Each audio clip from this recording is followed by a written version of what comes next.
Rajasthan first grade vacancy की दोस्तों form आज से 14 अगस्त से स्टार्ट हो चुकी है। दोस्तों आज हम अपने इस वीडियो में आप सभी को बताएंगे स्टेप बाय स्टेप आप कैसे फॉर्म भर पाओगे, किस प्रकार से फॉर्म भरेंगे, आप मोबाइल में ही फॉर्म भर पाओगे। वीडियो को पूरा एंड तक देखना। सेम प्रोसेस मोबाइल का रहेगा, सेम पीसी का रहेगा। अगर आपको वीडियो अच्छा लगे जरूर वीडियो को लाइक करना। और कोई फॉर्म भरते समय कोई इशू आ रही है तो आपके इसी वीडियो के डिस्क्रिप्शन में आपको टेलीग्राम लिंक मिल जाएगा, वहाँ पर आप डायरेक्टली हमें मैसेज कर सकते हो। वहाँ पर आपको पर्सनली हम जवाब देंगे उस समस्या के सॉल्यूशन में। दोस्तों आरपीएससी फर्स्ट ग्रेड की जो कि फॉर्म स्टार्ट हो चुकी है, मैं अभी आपको इसका ऑफिशियल नोटिफिकेशन बताऊंगा। उसके बाद हम एसएसओ के माध्यम से यहाँ पर फॉर्म भरना शुरू करेंगे। जैसा कि दोस्तों अगर आपके एसएसओ आईडी नहीं बनी हुई है तो एसएसओ आईडी जरूर बनाइए। ये पोर्टल एसएसओ आईडी का पर ज़्यादातर परीक्षार्थियों में यही होता है कि एसएसओ आईडी बनी हुई होती है। दोस्तों एसएसओ आईडी आपको बना लेनी है। आगे प्रश्न मैं शुरू करता हूँ उससे पहले मैं एक बार आपको नोटिफिकेशन बता देता हूँ कितने पद रहने वाले हैं, क्या उसका प्रोसेस है। अगर आपको नहीं पता छोटी सी वो मैं जानकारी पहले आपको दे देता हूँ। तो दोस्तों वैकेंसी की डिटेल्स कुछ इस प्रकार से यहाँ पर आप नीचे जैसे आएंगे, ये मेरी वेबसाइट है। इसका लिंक मैं बायो में दे दूंगा, वहाँ से आप डायरेक्टली इस वेबसाइट पर आ सकते हैं। हिंदी में सबसे ज़्यादा 710 कुल पद है, अंग्रेजी में 307 है। इस प्रकार से ये पद जो है ना उनका ये बायोडाटा यहाँ पर सारा दिया गया है दोस्तों। और सभी वैकेंसीज में आप फॉर्म कैसे भर पाएंगे, एक वीडियो में सारी चीज़ें कवर की जाएगी, हर पोस्ट की चीज़ें कवर की जाएगी दोस्तों। तो फाइनली दोस्तों वीडियो मैं करता हूँ शुरू। मैं करूँगा फिजिक्स से शुरू करूँगा। फॉर्म फिजिक्स से भर रहा हूँ क्योंकि वो साइंस का है। जितना साइंस के बच्चों को समस्या आती है यहाँ पर उन सभी के सिलेबस भी दिए गए हैं। तो दोस्तों आपको एसएसओ पर आ जाना है। इस एसएसओ का लिंक मैं वीडियो की डिस्क्रिप्शन में दे दूंगा, वहाँ से आप डायरेक्टली यहाँ पर आ सकते हो। यहाँ पर दोस्तों लॉगिन आइकन आपको मिलेगा, यहाँ पर आपको अपने आईडी रखनी है, नीचे पासवर्ड लिखने हैं। अगर आपने अभी तक एसएसओ नहीं बनाई थी या इसके पास में रजिस्ट्रेशन करके एक ऑप्शन आएगा, उस पर क्लिक करके आप यहाँ से रजिस्ट्रेशन कर सकते हो। अदर स्टेट्स जो है उनके लिए आपको यहाँ पर रजिस्ट्रेशन पर क्लिक करना है। जैसे अदर स्टेट वालों की बात कर रहा हूँ मैं, नीचे गूगल आएगी, गूगल आईडी पर क्लिक कर देना। जैसे आप इस पर क्लिक करेंगे तो ये डायरेक्टली आपको रिडायरेक्ट कर देगा आप गूगल आईडी से। वहाँ से डायरेक्टली आपकी आईडी बन जाएगी, उससे थोड़ा सा रजिस्ट्रेशन प्रोसेस आपको लेना पड़ेगा। तो सिंपली मैं लॉगिन आईडी पर क्लिक करता हूँ। जैसे मैं यहाँ पर क्लिक करूँगा दोस्तों थोड़ा सा वेट आपको कर लेना है।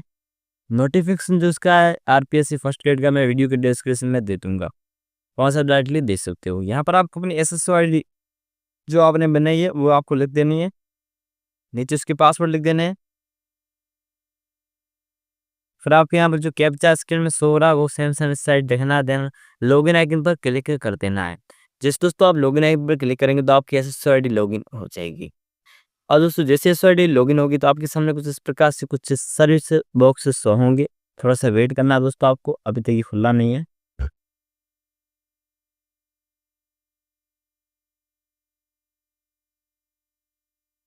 आज ही फॉर्म स्टार्ट हुई, थोड़ी क्या सर्वर स्लो हो सकता है और कुछ समस्या हो तो मैंने पहले आपको कह दिया था। और इस तरह से आपके सामने सर्विस बॉक्सेस शो होंगे। अगर ये कुछ इस प्रकार से आपके आधे अधूरे शो हो रहे तो आपको पीछे अदर ऐप्स करके एक ऑप्शन शो होगा, इस पर क्लिक कर देना है। फिर आपको फर्स्ट ग्रेड का फॉर्म भरने के लिए व्याख्याता का फॉर्म भरने के लिए आपको क्विक सर्च में यहाँ पर रिक्वायरमेंट लिख देना है। जैसे आप रिक्वायरमेंट लिखेंगे यहाँ पर फर्स्ट दो पोर्टल आएंगे जो कि अशोक स्तंभ आइकन बनाया होगा, रिक्वायरमेंट पोर्टल और रिक्वायरमेंट स्टेट। आपको रिक्वायरमेंट पोर्टल पर सिंपली क्लिक कर देना है। जैसे दोस्तों आप इस पर क्लिक करेंगे थोड़ा प्रोसेस चलेगा, फिर ये पोर्टल्स आपके सामने नॉर्मली स्टार्ट हो जाएगा। थोड़ा सा मेरे साथियों वेट करना है। इससे अगर आप न्यू है जैसे अदर स्टेट वाला भी भर रहे तो आपको एक ओटीआर करना पड़ता है। दोस्तों अब आपको ओटीआर कर देना है। ओटीआर करने का वीडियो आपको यूट्यूब पर मिल जाएगा, वहाँ से कर लेना है। अगर ओटीआर करने में कुछ समस्या आ रही है तो कमेंट बॉक्स में जरूर लिखिएगा। इस प्रकार से ओटीआर करने के बाद आपकी साइड में प्रोफाइल डैशबोर्ड शो होगा। पहले ये पोर्टल इस प्रकार से शो नहीं हो रहा था, अभी अभी ये अपडेट हो चुका है। साइड में आपके रजिस्ट्रेशन नंबर आ जाएंगे, नीचे ओटीआर नंबर, आपकी नॉर्मल डिटेल आएंगी। यहाँ पर आपने कितनी रिक्वायरमेंट अप्लाई की, कितने में आपने एग्ज़ाम अपडेट किया है, वो सारा डाटा दोस्तों यहाँ पर आपका आ जाएगा। फिर आपको थोड़ा नीचे आ जाना है। जैसे आप नीचे आएंगे तो यहाँ पर आपकी स्कूल लेक्चरर करके एक वैकेंसी का बॉक्स होगा। सारी वैकेंसीज जो अभी ऑनलाइन अप्लाइंग में चल रही है वो यहाँ पर शो हो जाएगी। यहाँ पर दोस्तों आपको कुछ भी नहीं करना, नीचे इसके बारे में डाटा सब कुछ स्टेप्स दी गई है, किस प्रकार से फॉर्म फिलिंग स्टेप वो भी दी गई है। तो सबसे सिंपली दोस्तों आपको ऊपर जाना है, यहाँ पर ऑनगोइंग रिक्रूटमेंट करके ऑप्शंस होगा, इसमें आपको नीचे जाना है, स्कूल लेक्चरर करके स्कूल एजुकेशन जो बताया इस पे इसके पीछे अप्लाई नाउ पर क्लिक कर देना है। इसकी लास्ट डेट 12 सितंबर है, अगर आपको नहीं पता तो मैं आपको बता देता हूँ। अप्लाई नाउ पर दोस्तों आपको क्लिक कर देना है। जैसे दोस्तों आप इस पर क्लिक करेंगे तो आपको यहाँ पर वो सब्जेक्ट सेलेक्ट कर देनी है। सारी सब्जेक्ट्स यहाँ पर लेक्चर की सो रही है 1, 2, 3 करके। आप जिसमें फॉर्म फिल कर रहे हो यहाँ से आपको सेलेक्ट कर देना है जिसमें आप पात्रता कंप्लीट कर रहे हैं। तो मैं यहाँ पर केमिस्ट्री में कर रहा हूँ तो मैंने केमिस्ट्री पर पहले क्लिक कर दिया है। आपको भी इसी तरह अदर अदर सब्जेक्ट्स यहाँ पर सेलेक्ट कर देनी है। फिर आपका ओटीआर डाटा रिव्यू आएगा। इस रिव्यू को अगर चेक कर देना है, इसमें कोई अगर आपकी समस्या आ रही है कि मेरा नाम समस्या या किसी में समस्या हो तो अपडेट आइकन पर क्लिक करके आधार के थ्रू आप इसे यहाँ पर अपडेट कर सकते हो। अगर सही है तो आपको प्रोसीड पर क्लिक कर देना है। फिर दोस्तों यहाँ पर आपको क्या करना है कि ये बेसिक डिटेल कुछ इस प्रकार से हो गई। यहाँ पर सबसे पहले आपका आवेदक का नाम आएगा, नीचे आपका नाम ऑटोमेटिक आएगा, फिर आपका लिंग है वो ऑटोमेटिक आ जाएगा, फिर पिता का नाम यहाँ से नीचे ऑटोमेटिक आ जाएगा। माता का नाम आपको मैन्युअली फिल करना पड़ेगा। उसके बाद आपकी जन्मतिथि ऑटोमेटिकली यहाँ से आ जाएगी आधार के थ्रू। फिर आपकी आयु की गणना जो कि 1 जून 2026 तक कर दी जाएगी। फिर नीचे आपको कैटेगरी श्रेणी आपको सेलेक्ट कर देनी है। अगर आप दिव्यांग है, बेशुमार दिव्यांग श्रेणी व्यक्ति यस करना है। यहाँ पर किस कैटेगरी में बिलोंग करते हैं, ब्लाइंडनेस है वगैरह तो चूज करना। अदर केसेस में not applicable to check box को ओके कर देना है। अगर उसमें से आप कुछ सेलेक्ट करते हो उसके बाद ही ये दिव्यांग जो श्रेणी का ऑप्शन शो होगा, अदर केसेस में नहीं होगा। अगर आप श्रुति लेखन की आवश्यकता है आपको तो आप यहाँ पर लिख सकते हो, मेरे केसेस में नहीं है। ये विकलांगता वाले ऑप्शन से सभी विभाग द्वारा ऐसा कुछ नहीं। यहाँ पर विवेक स्थिति आपको सेलेक्ट कर देना, जैसे कि मेरे केस में अनमेरिड है। यहाँ पर डिवोर्स दिया हुआ तो आपको डिवोर्स लिख देना है। शादीशुदा मैरिड करना है, अनमेरिड करना है, विधवा विधुर हो तो विधवा कर देना है। ये करने के बाद जैसे विड्रॉल करेंगे यहाँ जीवन साथी की मृत्यु से आपको यहाँ पर लिख देनी है। सक्सेस जब तलाक की अगर वहाँ पर आप तलाक के बारे में डाटा भरते हैं, जैसे डिवोर्स करते हैं वहाँ पर यह तारीख लिख देनी है। अगर मैरिड करते हैं आपको जीवन साथी का नाम लिखना पड़ता है। फिर दोस्तों आपको उसके बाद ये ऑप्शन आपके सामने से होंगे, इसमें आपको जीवन साथी का नाम भरना है अगर आप वहाँ मैरिड करते हैं तो। फिर शादी की तारीख लिखनी है। जीवित बालक की संख्या पहले पॉइंट दिया होगा 1/6/2002 से पहले, 1/6/2002 से पहले कितने जीवित बच्चे हैं उनकी संख्या यहाँ पर लिखनी है। उसके बाद पैदा हुए बच्चों की संख्या आपको लिखनी है उसके बाद इस बॉक्स में। ठीक है, तो मेरे केस में 00 है और कोई इशू आया जो लिखना है।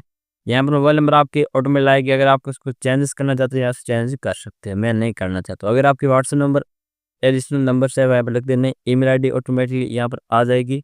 आप ईमेल आईडी में कोई चेंजेस नहीं कर सकते, एसएसओ आईडी से ऑटोमेटिकली आती है। आधार आईडी ऑटोमेटिकली यहाँ से आ जाएगी। पासवर्ड अगर आपके पास केसेस में है तो यहाँ पर लिखना है। जनधर अगर आपका बना हुआ तो यहाँ पर जनधर आईडी लिख देनी है। फिर दोस्तों आपको आ जाना है नीचे अप्लाई कि आप राजस्थान अनुसूचित यानी टीएसपी क्षेत्र से बिलोंग करते हैं। अगर आप टीएसपी का फायदा लेना चाहते हो तो आपको यहीं पर यस बॉक्स पर क्लिक कर देना। अगर आप नहीं लेना चाहते आपको यहाँ पर नो करना है। ध्यानपूर्वक बच्चों देखना क्योंकि लास्ट में आपको टीएसपी की सीट नहीं शो होगी अगर आपने यहाँ से यस नहीं किया। अगर टीएसपी में बिलोंग नहीं करते तो आपको नो कर देना है। फिर आपको एड्रेस भर देना है। एड्रेस लाइन फर्स्ट में ये आपको कंप्लीट एड्रेस लिख देना है। अगर आप पार्ट वाइज देते हो तो यहाँ पार्ट वाइज में लिख देना है। मेरे केस में कहता हूँ आपको एड्रेस लाइन फर्स्ट में साल लिख देना है। फिर आपको स्टेट का हाँ स्टेट सेलेक्ट कर देना है। फिर आपको डिस्ट्रिक्ट करना है। फिर आपको ना विलेज सेलेक्ट कर देना है। यहाँ पर पिन कोड लिखने हैं। नज़दीकी पुलिस थाना जो भी आपका लग रहा है वो यहाँ पर लिख देना है। ये डाटा बनने के बाद आपको पूरा प्रीव्यू से कर इसे ऊपर नीचे करके चेक कर लेना है। देन आपको नेक्स्ट आइकन पर क्लिक कर देना है। यहाँ पर आपको पूछ रहा है कि mobile number email ID correct है, कंफर्म करने के लिए आपको यस कर देना है।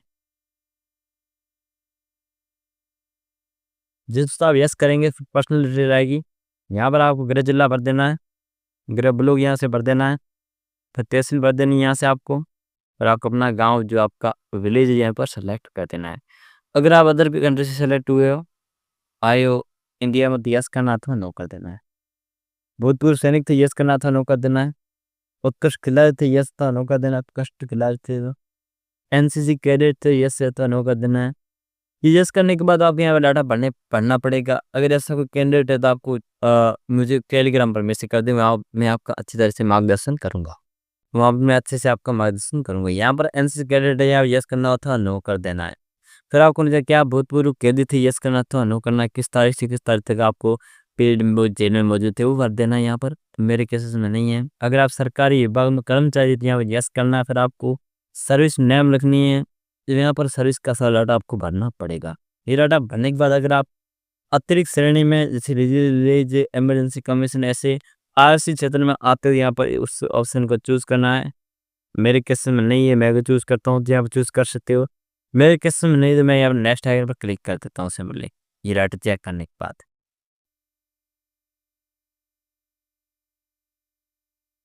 फिर दोस्तों आपको एजुकेशन क्वालिफिकेशन डिटेल्स भर देनी है। सबसे पहले इसको चेक बॉक्स को ओके कर देना है। इसमें कहा जा रहा है कि मेरे द्वारा कोई भी गलत चीज़ें अपलोड नहीं की जाएगी और नहीं दी जाएगी, उसके बारे में ये आपसे कंफर्म कर रहा है।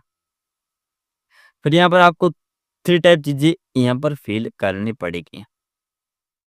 पहली आपकी 10th की मार्कशीट है, फिर आपकी 12th की मार्कशीट, फिर आपकी ये बीए की मार्कशीट। ये तीनों चीज़ें आपको अपलोड करनी है। फिर आपको पोस्ट ग्रेजुएट के में आपको अपनी वो डिटेल भरनी है। अगर भरना चाहो तो भर सकते हो, अथवा स्टार मार्क इस पर नहीं लगा हुआ है, वो आप यहाँ पर नहीं भर सकते हो दोस्तों।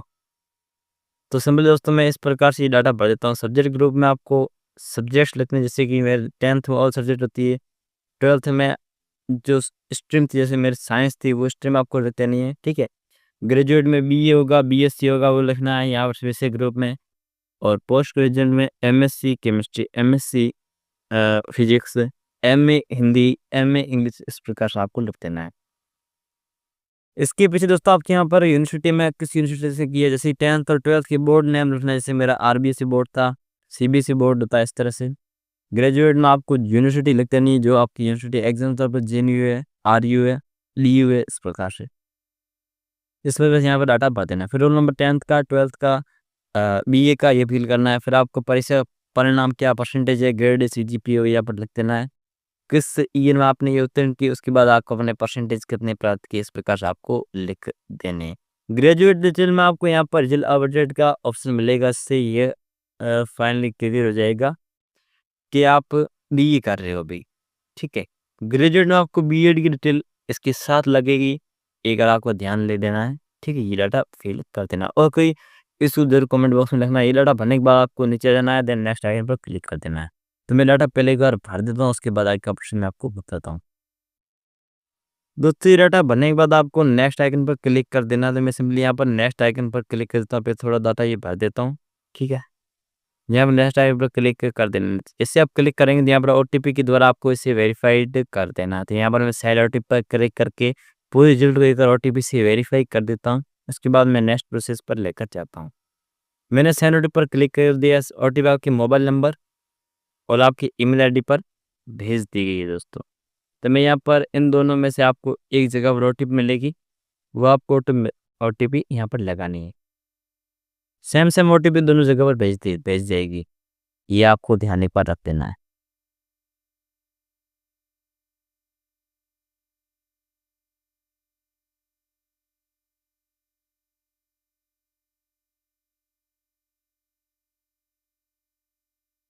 दोस्तों ओटीपी आपको लगा के यहाँ पर वेरीफाई ओटीपी पर क्लिक कर देना है। जैसे आप क्लिक करेंगे तो ओटीपी वेरीफाइड हो जाएगी। इसके बाद थोड़ा सा दोस्तों आपको वेट कर देना है। यहाँ पर आइडेंटिफिकेशन से डिटेल्स आएगी, वो आपको दोस्तों फिल कर देनी है।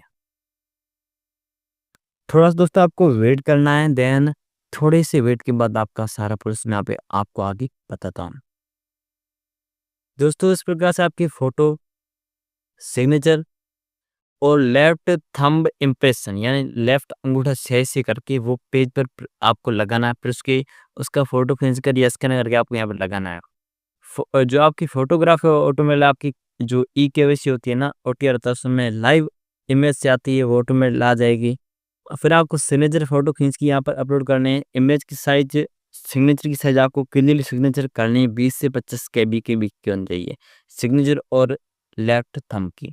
इसके बाद विजुअल बॉडी मार्क आएगा, उस पर क्लिक कर देना है। अगर आपके सिर पर कोई मार्क नहीं है तो नो मार्क कर देना है। अगर आपके सिर पर फेस पर तिल है, तिल ऑन फेस लिख देना है। अगर आपके राइट हैंड पर कुछ लिखा हुआ है या कट का निशान है या ऐसा कुछ प्रमाणित जो विजिबल बॉडी मार्क है जिससे आपको पहचाना जाए, वो यहाँ पर आपको लिखना है। ये डाटा भरने के बाद आपको यहाँ पर फाइल मैं चूज़ कर देता हूँ, फिर नेक्स्ट आइकन पर क्लिक करके अगला प्रोसेस में दोस्तों आपको बताता हूँ। तो दोस्तों मैंने डॉक्यूमेंट्स लगा दिए, फिर मैं नेक्स्ट आइकन पर क्लिक कर देता हूँ। फिर दोस्तों आपके फॉर्म का पूरा प्रीव्यू यहाँ पर शो होना शुरू हो जाएगा। पूरे प्रीव्यू को दोस्तों एक बार आपको पूरे चेक कर लेना है। ये चेक करने के बाद आपको यहाँ पर नीचे एक चेक बॉक्स मिलेगा घोषणा वाला, उसको चेक बॉक्स तो ओके कर देना है। देन फाइनल सबमिट पर दोस्तों क्लिक कर देना है। जैसे आप फाइनल सबमिट पर क्लिक करेंगे या आप सेलो टिप पर क्लिक करना है, फिर आपके मोबाइल में ओटीपी आएगा। ईमेल आईडी पर ओटीपी आपको यहाँ पर लगाना है, फिर आपका फॉर्म फाइनली सबमिट हो जाएगा। उसे प्रिंट निकलवा कर आपको अपने डॉक्यूमेंट्स फाइल में रख लेना है रिकॉर्ड के तौर पर। दोस्तों वीडियो कैसा लगा, जो चैनल को सब्सक्राइब कीजिएगा, बेल आइकन को प्रेस कीजिएगा और ऐसे ही लेटेस्ट न्यूज़ नोटिफिकेशन फॉर्म्स के लिए जरूर हमारे यूट्यूब चैनल को सब्सक्राइब करें। और कोई इशू जरूर हमें कमेंट बॉक्स में लिखें, जिससे कि मैंने आपको पहले बता दिया था कि टेलीग्राम पर मैसेज कीजिएगा, आपकी हर समस्या का सॉल्यूशन वहाँ पर किया जाएगा। तब तक के लिए bye bye, goodbye, take care, तैयारी बेस्ट रखो, बेस्ट बाय बाय।